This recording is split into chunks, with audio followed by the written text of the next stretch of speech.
Good morning. My name is Kim Mikolajczyk. Thank you for joining me this morning as I tell my story. I have been with River Lake Church now for over 6 years, and it's the best thing that's ever happened to me in my life. And it all started because of one lady that I worked with who decided to invite me to church one day. A lot was going on in my life at that time. I was far, far from God. I'd had a lot of things that had happened. I had a daughter who had a child who the child passed away 13 days later. My grandmother had gotten sick with cancer. I had a lot of things personally that was going on in my life, and I knew I was nowhere where God wanted me to be. I attended with aunts and uncles as a teenager. That's where I was saved and baptized. I did not have the support of my family, my parents. They had a different belief system than I did. So I didn't have a strong support system, so it didn't stick when I was young. I didn't have the right influences, I guess you could say. So I decided to surprise my friend from work and show up at church one Sunday morning, and she was serving in the nursery. So I walked in for the first time alone. I was greeted from the minute I got out of my vehicle to the time I sat down. But something that I noticed that stuck out to me, there were a lot of thought boxes hanging from the ceiling, things that said, "You're not worthy," or "You're fat," or "You're old," or there was just a lot of random thought boxes that were hanging, so I thought that was interesting. The name of the series was Crash the Chatterbox, and it was talking about defeating those voices in our head and start listening to the voice of God over the things that we tell ourselves and what the world tells about us. So that was something that stuck with me. Ironically, several years later, I led a small group, Crash the Chatterbox, which I felt like it kind of came full circle. The message that I remember the most that stuck out to me that day was that we needed to stop listening to the voices in our head and start listening to what God says about us. God says that we're valuable and that we're loved and that we're worthy and that we are redeemable. I didn't feel like I was redeemable at that particular time in my life.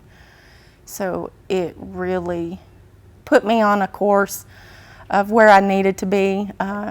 Unbeknownst to my friend from church, I don't think she realized that I was struggling with my own self-negative talk. I had really beaten myself up over the choices I had made and the things that had happened in my life. I was never angry at God, but I had a hard time dealing with the loss of my first grandchild. It was a lot to process, knowing where I was in my life at that time, that I was nowhere near where God wanted me to be.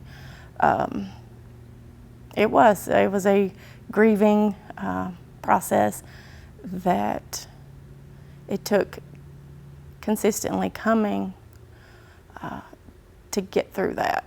So to say that I needed to be in that message that morning was an understatement. It changed my life for the better. Obviously, I've been coming to River Lake now ever since that day. I have served, I have invited, and now there's other people that's been impacted by that one invite. I have cousins and friends and family members who now also come to River Lake and who serve. It's just amazing to me how one invite can change not just one life, but many others that are attached to that person. I will say that the voices inside my head, the thought bubbles that I have, are not near as bad as they were. It took me a while to get there, but I can say that was the start of getting back to where I needed to be with God that day that I walked in to River Lake for the first time. And I can only imagine other people who have those thought bubbles inside their brain that we have no idea what they're walking through. I think that's one of the reasons why I love River Lake so much, is because we embrace and accept everyone from the minute they walk out of their vehicle and they walk in the building. Whatever their thought bubbles may be, we're going to love them all the way.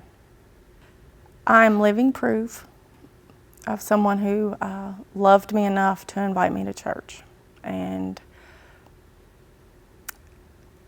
when I think about where my life could be had I not gotten that invite, I honestly don't think I would be where I'm at right now.